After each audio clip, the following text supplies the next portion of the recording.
अफ्रीकी महाद्वीप में एक देश है जिबूती। उस देश के नाम से एक कोड ऑफ कंडक्ट है। कोड ऑफ कंडक्ट आमतौर पर एक संहिता होती है जिसके नियमों का पालन करते हुए आपको अपनी जिम्मेदारी निभानी होती है। ऐसा ही एक कोड ऑफ कंडक्ट है जिबूती कोड ऑफ कंडक्ट। हाल ही में भारत ने पर्यवेक्षक यानी ऑब्जर्वर के तौर पर जिबूती कोड ऑफ कंडक्ट को ज्वाइन किया है। क्या है इसके मायने, क्या होता है जिबूती कोड ऑफ कंडक्ट? ज्ञान की डिजिटल दुनिया ध्येय रेडियो के इस पॉडकास्ट में आज आपको बताएंगे।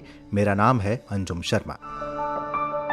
जिबूती कोड ऑफ कंडक्ट को जेद्दा अमेंडमेंट के नाम से भी जाना जाता है। जेद्दा लाल सागर से लगा हुआ सऊदी अरब का एक शहर है। इस जेद्दा संशोधन पर हम आगे बात करेंगे।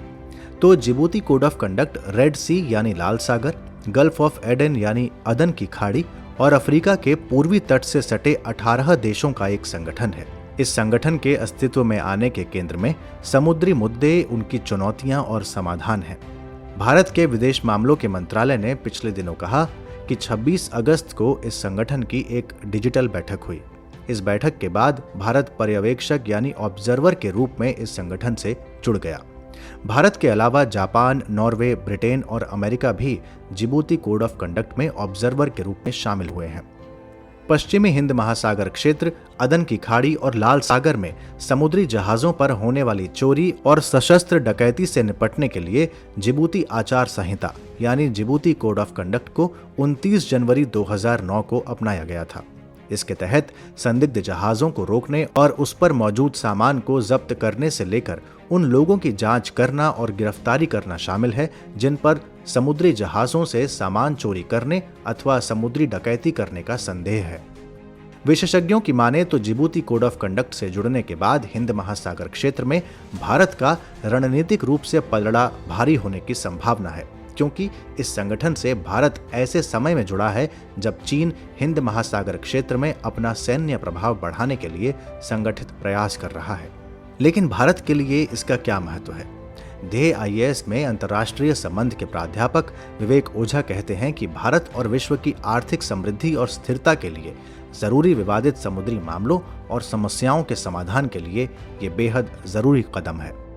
जेद्दा कोड ऑफ कंडक्ट है और जो जिबूती कोड ऑफ कंडक्ट है, इसमें ट्रांसनेशनल ऑर्गेनाइज्ड क्राइम यानी पार राष्ट्रीय संगठित अपराधों को स्पष्ट रूप से मेंशन किया गया है कि इससे 18 सदस्य देशों को निपटना जरूरी है। तो इसमें जो हथियारों की तस्करी है, narcotic drugs and psychotropic substances की तस्करी है, वन्य जीवों की अवैध तस्करी है, कच्चे तेल की चोरी यानी क्रूड ऑयल का जो थेफ्ट है, मानव दुर्व्यापार और तस्करी, और इसके साथ साथ जहरीले अपशिष्टों यानी जो टॉक्सिक वेस्ट्स हैं उनकी अवैध डंपिंग को भी इसमें रोकने की बात की गई है। और इसके साथ ही इसमें illegal, unreported and unregulated fishing, जिसे हम IUU फिशिंग कहते हैं, इससे भी निपटने की बात की गई है। तो ये साफ है कि ये जो मैरीटाइम इश्यूज हैं, जो एक मैरीटाइम इनस्टेबिलिटी क्रिएट कर सकते हैं, समुद्री अस्थायित्व पैदा कर सकते हैं, उन्हें दूर करने के लिए इंटरनेशनल मैरीटाइम ऑर्गेनाइजेशन के तत्वावधान में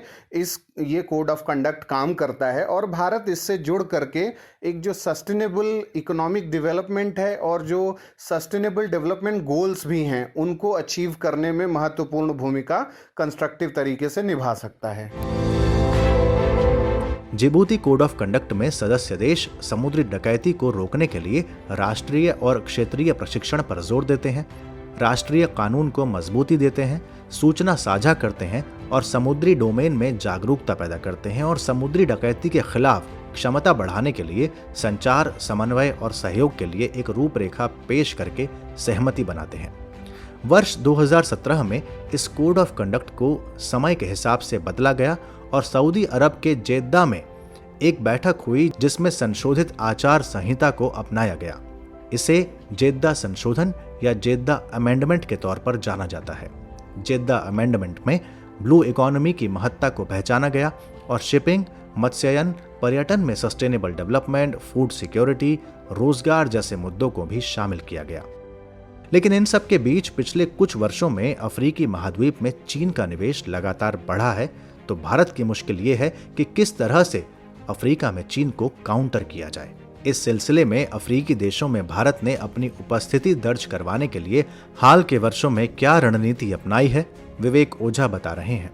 भारत ने जापान के साथ मिलकर के एशिया अफ्रीका इकोनॉमिक कॉरिडोर की शुरुआत की, जो इसी उद्देश्य पर आधारित है कि कैसे अफ्रीकी देशों में निवेश, अवसंरचना, इन सबको बढ़ावा दिया जा सके। दूसरी महत्वपूर्ण बात है कि कई ऐसे अफ्रीकी देश हैं जो हिंद महासागर में स्थित हैं, उनमें चीन लगातार उनको अपने फेवर में लेने की कोशिश कर रहा है। जैसे 2017 में पहला चीन का जो सैन्य अड्डा है वो जिबूती में खोला गया और इसके साथ साथ जिबूती को चाइना के नेतृत्व वाले एशियाई अवसंरचना निवेश बैंक का सदस्य भी बनाया गया। और इसीलिए भारत ने इंटरनेशनल सोलर अलायंस के माध्यम से रीन्यूएबल एनर्जी जो है उसको प्रमोट करने के लिए अफ्रीकी देशों को अपने खेमे में लेने की कोशिश करी और इंटरनेशनल सोलर अलायंस में कई ऐसे अफ्रीकी देश हैं जो लगातार सदस्य बनते जा रहे हैं। इसके अलावा न्यू डेवलपमेंट बैंक, जो पहले ब्रिक्स बैंक कहा जाता था, जिसमें भारत की अच्छी खासी दखलंदाजी है, उसके माध्यम से भी अफ्रीकी देशों में अवसंरचना और निवेश को बढ़ावा देने के जो उपाय हैं वो किए जा रहे हैं। भारत ने जो एजेंडा 2063 है, यानी पूरे अफ्रीकन कॉन्टिनेंट को एक जो समावेशी विकास और सतत विकास के लिए एक एजेंडा सेट किया गया है, उसमें अफ्रीका को सपोर्ट करने के लिए लगातार जो है अपनी महत्वपूर्ण भूमिका निभाई है। और इसके अलावा अफ्रीकी देशों में डेमोक्रेटिक गवर्नमेंट्स की बहाली हो, प्रॉपर तरीके से इलेक्शंस हों, उन्हें इसके लिए इलेक्टोरल असिस्टेंस भारत दे रहा है। कई ऐसे देश हैं जहां पर सिविल वॉर और एथनिक कॉन्फ्लिक्ट्स जैसी स्थितियां हैं, तो वहां ह्यूमैनिटेरियन ग्राउंड पे भारत फूड सिक्योरिटी और अनेक प्रकार के और कैपेसिटी बिल्डिंग जो प्रोग्राम्स हैं उसके माध्यम से अपनी प्रभावी भूमिका निभा रहा है। यहाँ ये जानना जरूरी है कि भारत एक ऑब्जर्वर देश के रूप में जुड़ा है, इसलिए ऑब्जर्वर बनने का क्या अर्थ होता है ये भी जानना जरूरी है। ऑब्जर्वर देश एक विशेष प्रकार का दर्जा होता है जो गैर सदस्यीय देशों को दिया जाता है। इससे ये देश किसी संगठन की गतिविधियों में भाग ले सकते हैं।